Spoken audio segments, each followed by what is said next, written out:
Құрметті ата-аналар, бүгінгі психологиялық тренингке қош келдіңіздер. Тақырыбымыз бала тәрбиесіндегі ата-ананың рөлі. Қазіргі заманымыздың басты мақсаттарының бірі жас ұрпаққа саналы тәрбие беру.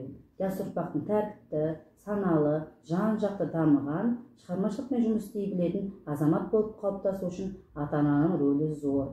Отбасы адамзат бесігін тербететін ұя болса, баланың басты ұстазы ата-ана.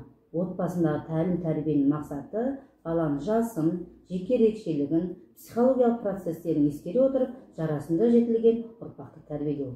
Көздеген мақсатқа жету үшін отбасындағы тәрбие төмендегі міндеттерді шешеді.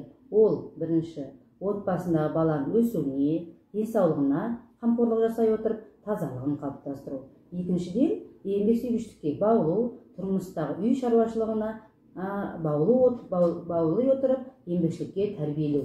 Үшіншіден, отбасындағы мүшелері мен тіл табысып, дұрыс қарым-қатынас жасауға